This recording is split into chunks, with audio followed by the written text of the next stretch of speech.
절망적인 외침. 아내는 11번이나 경찰에 신고했지만 구조되지 못했다.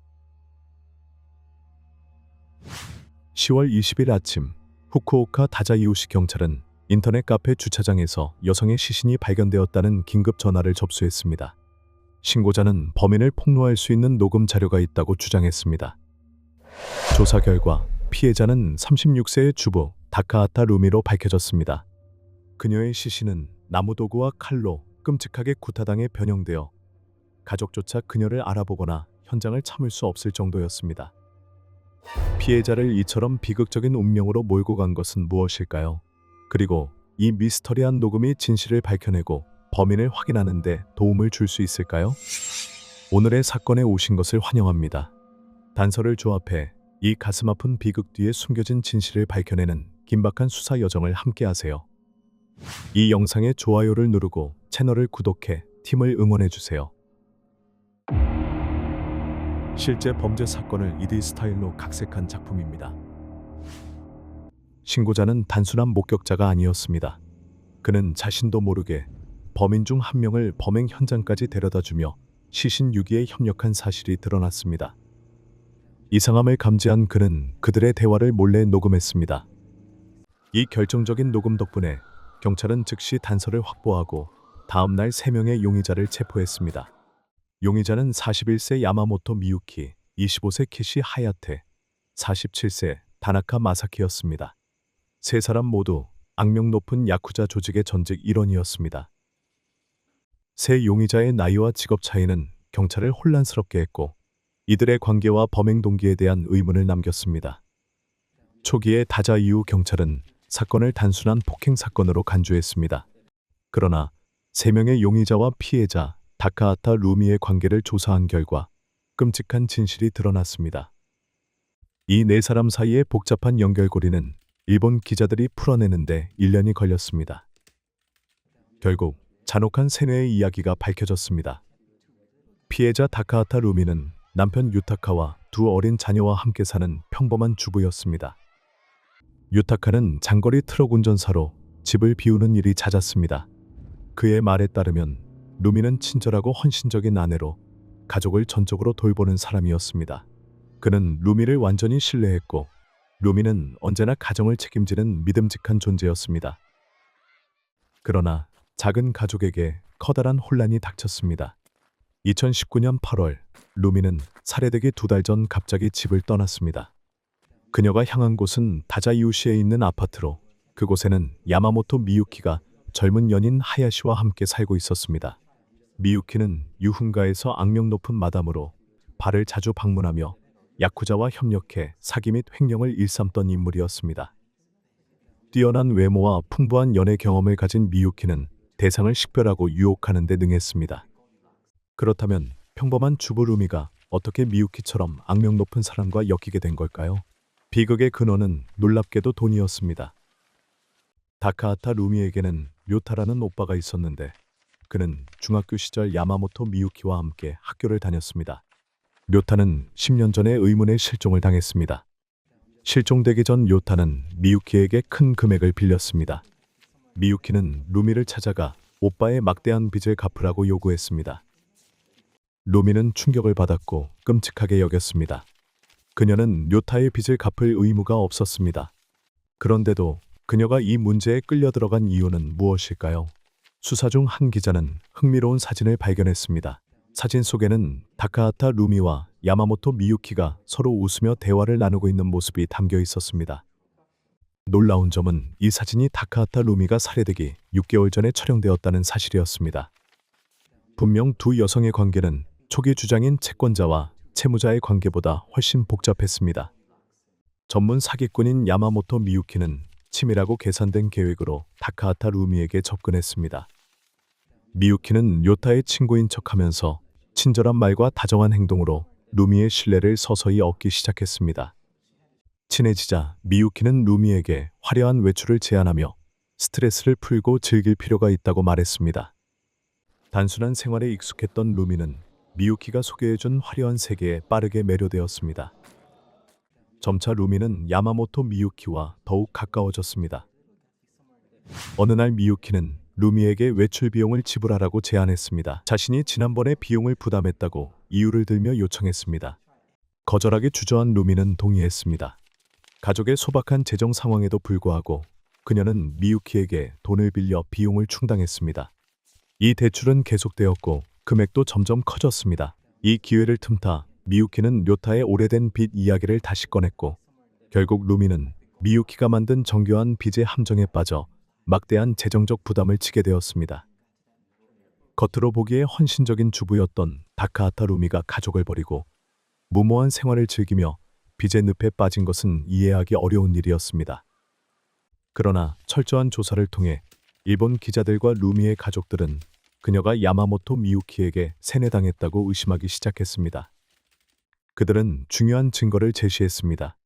집을 떠난 후 다카하타 루미는 어머니와 남편에게 전화를 걸어 돈을 요청했던 것입니다. 통화 중 루미의 어머니는 배경에서 다른 여성의 목소리가 들리는 것을 확인했는데 그 여성은 루미에게 말할 내용을 지시하고 있는 듯했습니다. 빚을 갚지 못한 루미 다카하타는 결국 야마모토 미유키의 집으로 이사할 수밖에 없었습니다.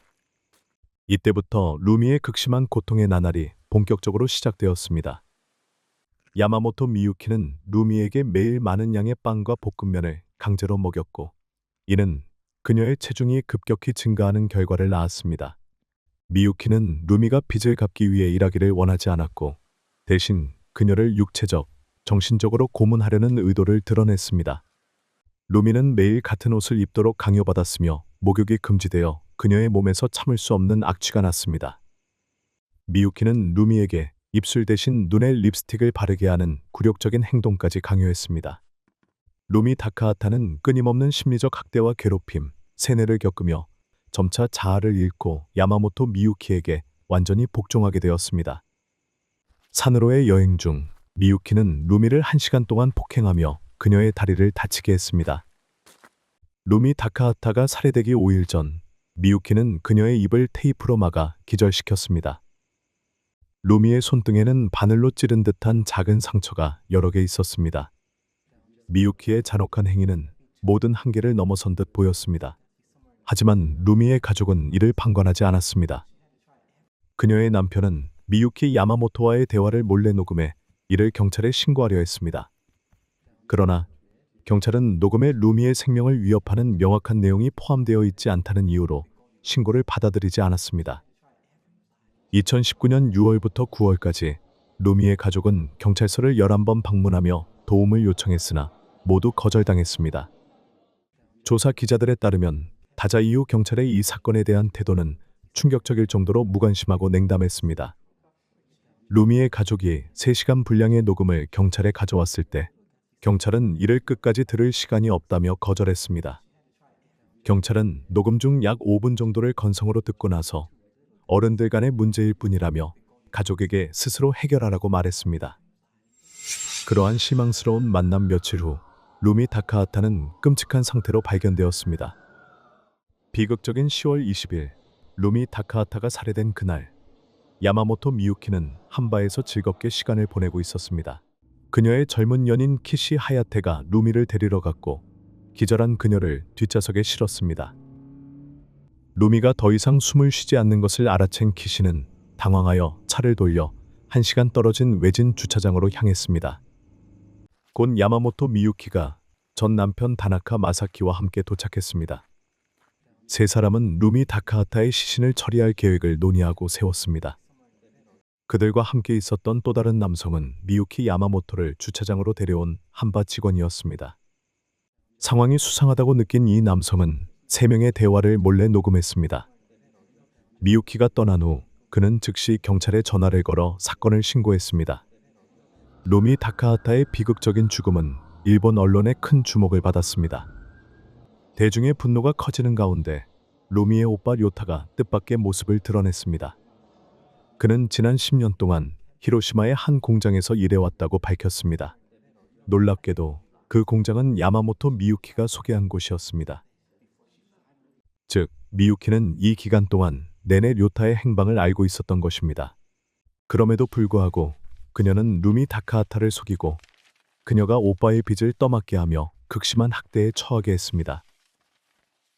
도대체 무슨 일이 있었던 걸까요? 야마모토 미유키의 잔혹한 행동 뒤에 숨겨진 진짜 동기는 무엇이었을까요? 비극은 10년 전 24세였던 료타 다카하타가 한 레스토랑에서 일하던 시절로 거슬러 올라갑니다. 어느 날 야마모토 미유키는 료타가 일하던 레스토랑에서 식사를 하게 되었습니다.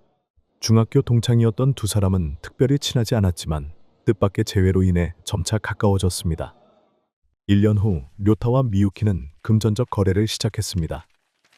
료타의 동료 한 명이 미유키에게 급히 돈을 빌려야 했고 료타에게 보증인이 되어달라고 요청했습니다. 망설였지만 료타는 동의했습니다. 그러나 얼마 지나지 않아 그 동료는 갑자기 사라졌습니다. 료타 다카하타는 500만 엔의 빚을 떠맡게 되었고 이는 이자 때문에 감당할 수 없을 정도로 불어나고 말았습니다. 야마모토 미유키는 료타에게 공장에서 일하며 빚을 갚으라고 조언했습니다. 료타의 월급 전액은 미유키의 계좌로 직접 이체되었고 이는 그녀가 그의 삶을 완전히 통제하려는 의도를 명확히 보여주었습니다. 미유키는 료타가 가족과 연락하는 것을 금지했고 그의 가족이 그의 행방을 전혀 알지 못하도록 했습니다. 그와 동시에 미유키는 료타의 여동생 루미 다카하타에게 접근하기 시작했습니다. 10년이라는 긴 시간 동안 료타 다카하타는 야마모토 미유키에게 노예처럼 착취당하며 빚을 갚기 위해 일했고 미유키가 자신을 속이고 여동생을 괴롭히고 있다는 사실을 전혀 알지 못했습니다. 루미 다카하타가 사망하기 이틀 전 료타는 뜻밖의 미유키로부터 전화를 받았습니다. 미유키는 자신이 루미와 함께 있다며 전화를 그녀에게 넘겼습니다. 루미 다카하타는 오빠에게 자신이 미유키를 화나게 했다고 말했습니다. 미유키는 통화 중간에 끼어들어 루미가 끔찍한 냄새가 나고 말을 듣지 않는다고 비난했습니다.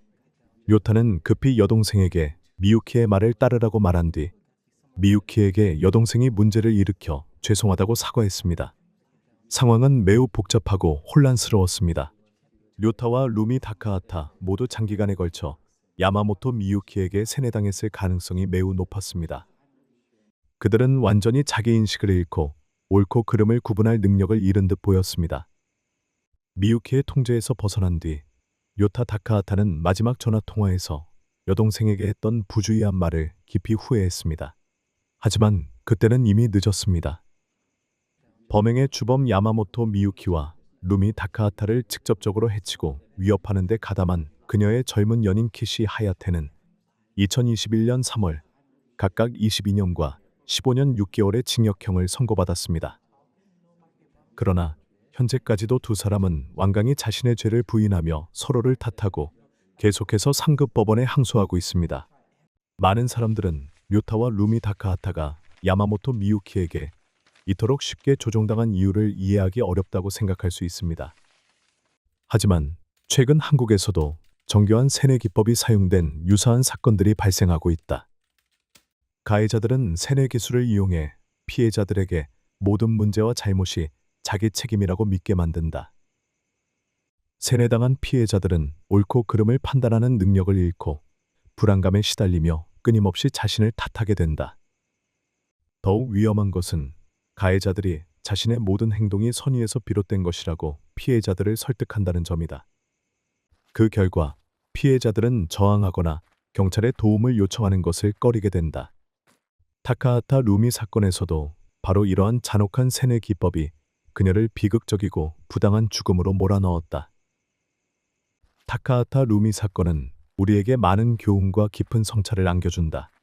특히 심리적 조작이 얼마나 위험한지, 그리고 어려운 상황에 처한 취약한 개인들이 얼마나 쉽게 희생될 수 있는지를 보여준다.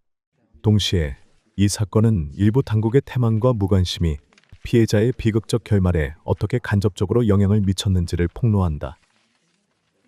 루미의 이야기를 통해 우리는 사회에서 심리적 조작을 인식하고 이에 대항하는 법을 배워야 한다는 중요한 교훈을 얻을 수 있다. 달콤한 말과 겉으로 보기에 다정한 행동이 어두운 의도를 감추고 있을 수 있음을 항상 경계하고 비판적으로 바라보아야 한다. 또한 본인이나 가까운 사람이 정신적으로 조종당하거나 속고 있다고 느낄 때는 가족, 친구 혹은 당국에 즉시 도움을 요청해야 한다. 이 사건에 대해 여러분은 어떻게 생각하시나요? 댓글을 통해 자유롭게 의견을 나눠주세요. 그리고 더 흥미로운 사건들을 만나고 싶다면 좋아요, 공유, 구독을 잊지 마세요. 다음 영상에서 뵙겠습니다.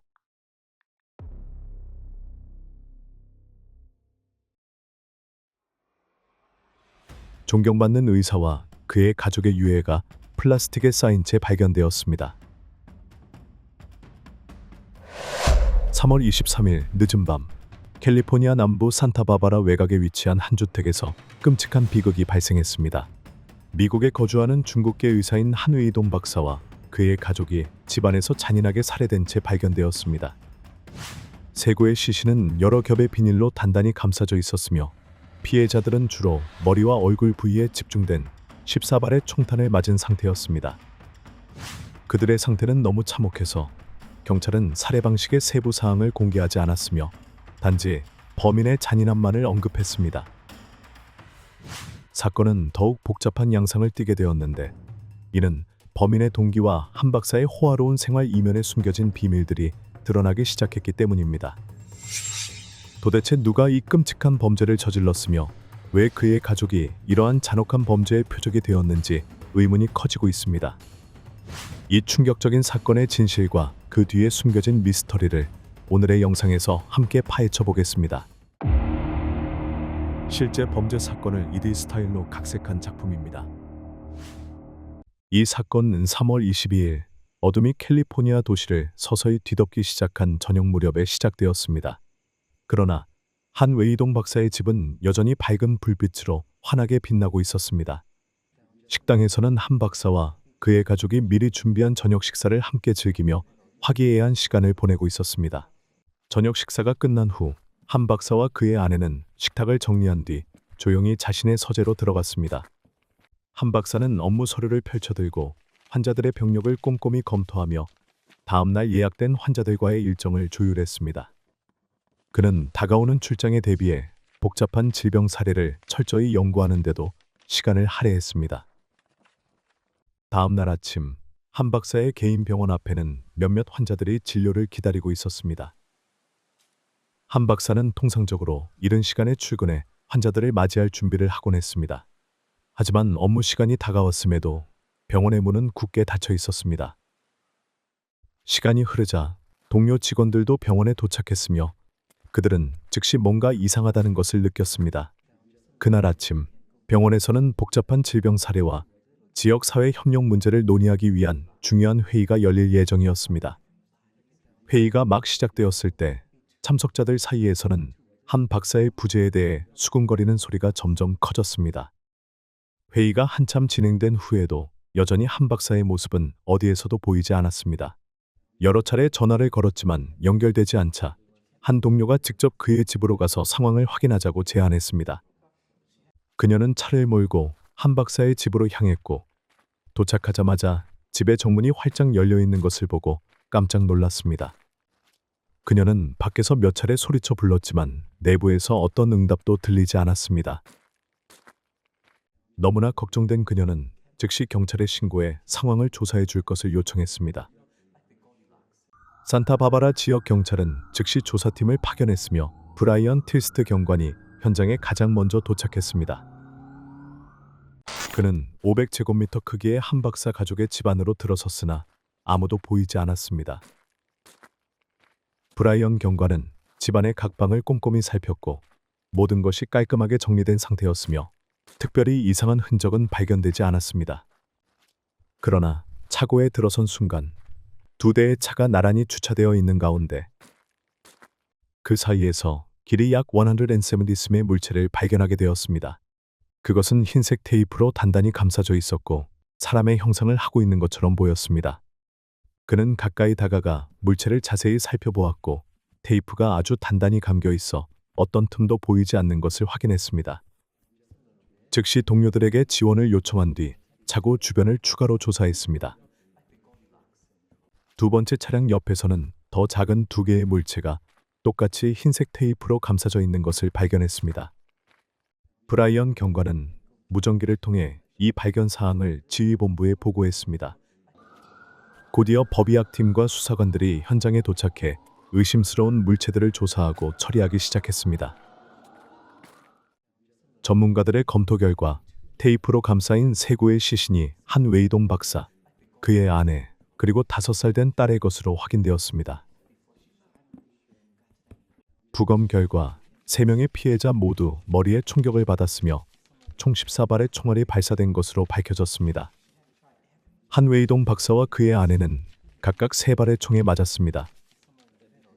부상 흔적을 분석한 결과 총이 근거리에서 발사되었으며 총알의 궤적을 통해 이 범인이 전문적인 사격 실력을 가진 인물일 가능성이 제기되었습니다. 특히 많은 사람들을 소름 끼치게 한 것은 어린 딸 에밀리 한의 상태였습니다. 그녀는 총 8발의 총격을 받았으며 모든 총알이 머리 부분에 집중되었습니다.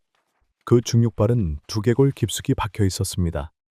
수집된 증거에 따르면 3명의 피해자 모두 방어할 수 없는 상태에서 공격당한 것으로 보입니다. 한편 주변 이웃들로부터 받은 증언을 통해 경찰은 중요한 단서를 확보했습니다. 사건이 발생한 전날 밤, 많은 주민들이 저녁 식사 후 산책을 하고 있던 중 한 낯선 남자를 목격했습니다. 그는 검은색 옷을 입고 머리까지 완전히 가린 상태였으며 키는 약 175cm 보였습니다. 또한 마스크를 착용한 채 한 박사의 집 앞에 서 있었습니다. 이웃들은 이 장면이 다소 이상하다고 느꼈지만 한 박사가 유명한 의사였기 때문에 방문객이 많은 것은 자연스러운 일이라 생각했습니다. 그러나 잠시 후 갑작스럽게 총성이 울려 퍼지자 주민들은 놀라며 공포에 휩싸였습니다. 그들은 무슨 일이 일어났는지 확인하려고 밖으로 나왔지만 곧 모든 것이 조용해졌습니다. 미국에서는 총기 소지가 합법적이며 일부 사람들은 이를 악용하여 해를 끼치기도 하지만 많은 이들이 총기를 다른 목적으로 사용하고 있습니다. 이 지역은 산과 가까운 곳에 위치해 있어 주민들 중 상당수는 사건 당일 들린 총성이 근처에서 활동 중이던 사냥꾼들로부터 비롯되었을 가능성이 있다고 추측했습니다. 그러나 이상한 점은 총성이 들렸음에도 불구하고 한 박사 가족은 아무런 반응도 보이지 않았다는 것입니다. 그의 집 대문은 굳게 닫혀 있었고 내부 불빛은 여전히 켜져 있어 뭔가 심각한 일이 일어난 것이 아닌가 하는 의구심을 자아냈습니다. 이웃들의 증언을 바탕으로 경찰은 이 단서가 사건 조사 과정에서 중요한 역할을 할 수 있을 것이라 판단했습니다. 그 후 캘리포니아 경찰청으로부터 걸려온 한 통의 전화가 사건에 대한 중요한 정보를 제공했습니다. 전화를 건 사람은 자신이 한 웨이동 가족 살인 사건과 관련된 정보를 가지고 있다고 말했습니다. 경찰은 즉시 전화번호를 통해 위치를 확인하고 조사팀을 파견해 그와 접촉했습니다. 조사팀이 도착했을 때 신고자는 한 주유소에서 일하고 있는 것으로 밝혀졌습니다. 체포를 요구하자 그는 공포에 질린 듯 제가 범인이 아닙니다. 누가 범인인지 알고 있습니다. 라고 외쳤습니다. 그는 자신이 한 박사 가족을 살해한 범인으로 하브슨이라는 절친을 의심한다고 설명했습니다. 그는 사건 당일 하브슨이 주유소로 차를 몰고 왔으며 차량 내부에서 총기와 다량의 재산을 목격했다고 진술했습니다. 하브슨은 그에게 비밀을 지켜줄 것을 요구하며 이 재산을 나누어 줄 것을 약속했습니다. 그러나 신고자는 이 재산이 어디서 온 것인지 알 수 없었기 때문에 하브슨의 제안을 거절했다고 말했습니다. 잠시 후 브라이언 틸스트 경관은 한 웨이동 박사의 이전 환자 중 한 명인 디레다로부터 긴급 전화를 받았습니다. 디레다는 이 사건의 용의자가 하부시라는 이름의 남성일 가능성이 있다고 신고했습니다. 그는 지난주 한 박사를 방문했던 사람이라고 설명했습니다. 디레다의 증언에 따르면 사건 당일 아침 하부시는 한 박사의 병원을 방문했습니다.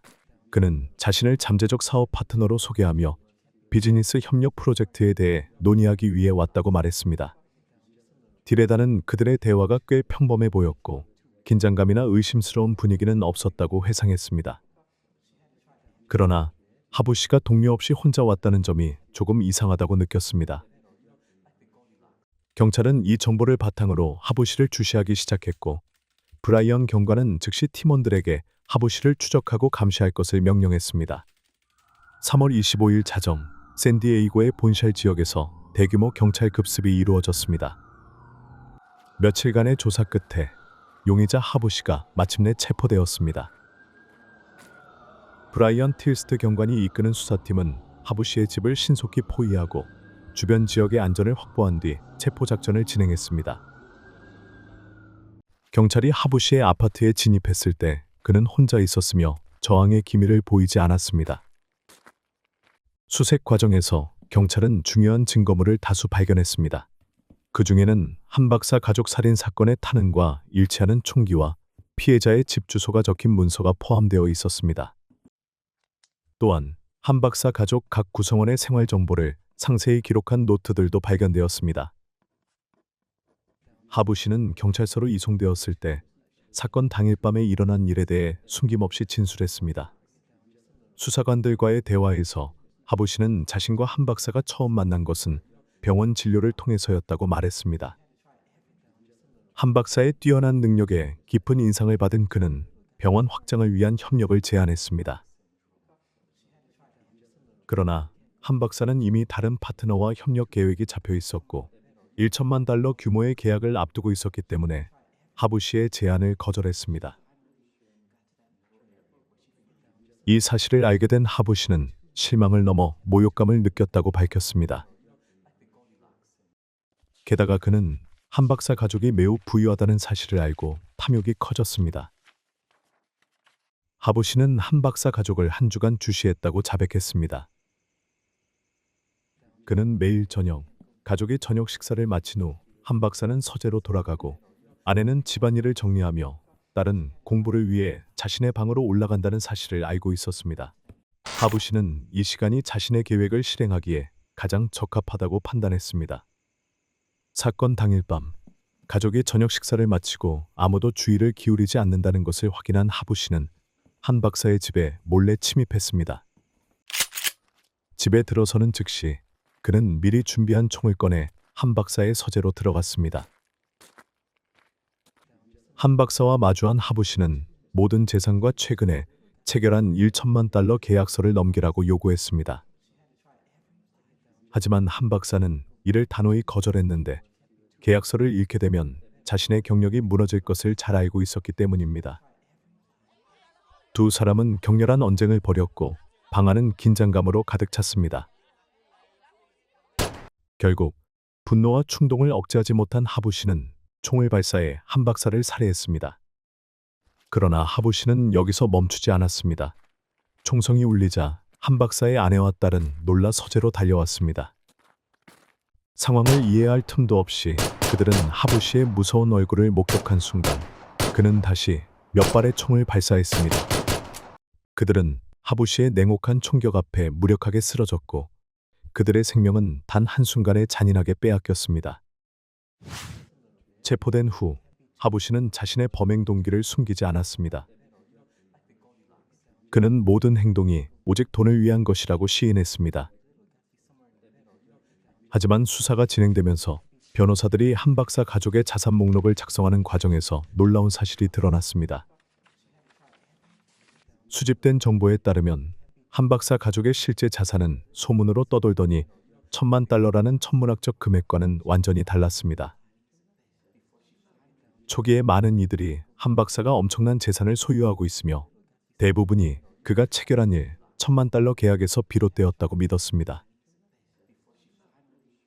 그러나 변호사들이 한 박사 가족의 금융 자료를 검토한 결과 가족의 총 자산 가치는 약 수십만 달러에 불과하다는 사실이 밝혀졌습니다. 이는 소문으로 과장되었던 거대한 재산 규모와는 매우 대조적이었습니다. 이 자산의 대부분은 한 박사가 운영하던 부동산 사업과 전통의학 진료소에서 얻은 수익에서 비롯되었습니다. 한 박사는 일정한 저축과 은퇴기금을 보유하고 있었지만 이 금액 역시 안정적인 생활을 유지하는 수준에 그쳤으며 사람들이 상상했던 막대한 재산에는 미치지 못했습니다. 이 사실은 사건의 중요한 측면을 밝혀냈습니다. 한 박사의 엄청난 부를 둘러싼 소문이 하부 씨의 마음속에 잘못된 환상을 심어주었으며 그로 하여금 재산을 강탈하려는 범죄를 저지르게 만들었습니다. 하부 씨는 한 박사를 살해하고 재산을 차지하면 큰 돈을 빠르게 손에 넣을 수 있을 것이라고 믿었지만 실상 한 박사 가족은 하부 씨가 상상했던 것처럼 거대한 재산을 소유하고 있지 않았습니다. 결과적으로 하부 씨의 범죄는 잘못된 탐욕과 그릇된 판단에 의해 추진된 것이었습니다. 3월 28일 산타바바라 카운티 검찰 조이스 이 더들리 검사는 하부 씨의 계1급 살인 혐의 3건을 공식적으로 기소했습니다. 초기 재판에서 검찰은 사건의 세부 사항을 명확히 설명하며 확보된 증거물, 목격자 진술, 그리고 하부 씨의 자백 내용을 근거로 제시했습니다. 하부 씨의 변호인단은 끊임없이 증거물의 신뢰성을 반박하려 했으나 검찰의 입장을 바꿀 만큼 설득력 있는 논거를 제시하지 못했습니다. 오랜 조사 끝에 마침내 11월에 열린 재판에서 법원은 하부 씨에게 3건의 살인 혐의에 대해 유죄를 선고했습니다. 선고 전 하부 씨는 자신의 입장을 바꾸기 위해 법정에서 개인 진술을 시도했습니다. 그는 법관 앞에 서서 자신의 행동을 정당화하기 위해 마치 소설과도 같은 이야기를 꾸며내기 시작했습니다. 그의 진술은 이전의 자백과 완전히 모순되었으며 비현실적이고 근거 없는 세부 사항들로 가득 차 있었습니다. 하부 씨는 자신의 범행 책임을 일부 디레다에게 전가하려 했습니다. 디레다는 하부 씨를 경찰에 고발한 인물이었으나 하부 씨는 디레다를 공범으로 꾸미려 했습니다. 동시에 하부 씨는 자신이 알지 못했던 음모에 휘말린 희생자일 뿐이라고 주장했습니다. 그러나 하부 씨의 진술과 사건 파일에 포함된 증거를 면밀히 검토한 후 배심원단은 그의 주장을 전면 부정했습니다. 배심원단은 하부 씨를 3급 살인죄로 유죄 판결했으며 그의 범죄가 극도로 잔혹하고 어떤 경우에도 형량을 감경할 여지가 없다고 판단했습니다. 하부 씨가 아무리 변명하려 했어도 법원은 그가 저지른 범죄가 너무도 중대하고 용서할 수 없다고 결정했습니다. 판결에 따르면 하부 씨는 가석방 없는 종신형 3건을 선고받았습니다. 이 결과는 피해자 가족과 재판에 참석한 사람들에게 어느 정도의 위안을 제공했지만 사건은 완전히 마무리되지 않았습니다. 처음에는 2022년이 월 28일에 선고가 내려질 예정이었으나 하부 씨의 변호인단은 판결 후 재검토 요청을 통해 일부 증거를 다시 검토하고 선고를 연기해 줄 것을 요청했습니다. 이 요청은 사건의 법적 절차를 새로운 국면으로 이끌며 선고를 여러 차례 지연시켰습니다. 검찰은 이러한 지연 요청에 강력히 반대했지만 법적 절차에 따라 피고에게 항소할 합리적인 기회를 제공해야 했습니다. 시간이 지나면서 하부 씨가 형량 감경을 받을 가능성에 대한 소문이 돌기 시작했습니다. 이 가능성은 피해자 가족과 대중의 강한 관심을 끌었고 많은 사람들은 지연과 재검토로 인해 정의가 훼손될 것을 우려했습니다. 일부 지역 사회 구성원과 법률 전문가들은 언론을 통해 법원의 엄격한 판결을 유지할 것을 촉구하며 하부 씨가 저지른 잔혹한 범죄에 대해 완전한 책임을 지게 해야 한다고 주장했습니다. 결국 2022년 4월 15일 사건에 대한 최종 판결이 공식적으로 발표되었습니다. 판사는 하부 씨에게 가석방 없는 종신형 3건을 선고하며 형량 감경이나 사면의 가능성을 완전히 배제했습니다. 이 결정은 하부 씨가 앞으로 어떤 법적 절차를 통해서도 석방될 가능성을 완전히 차단한 것입니다. 법원은 단호한 판결을 내렸고 이는 잔혹한 살인 사건으로 인한 비극적인 이야기를 마무리하는 결과를 가져왔습니다. 이로 인해 피해자 가족은 마침내 정의가 실현되었다는 점에서 약간의 안도감을 느낄 수 있었습니다. 영상을 시청해 주셔서 감사합니다. 내용이 흥미롭고 유익하셨다면 좋아요와 구독 버튼을 눌러주셔서 최신 사건을 놓치지 마세요.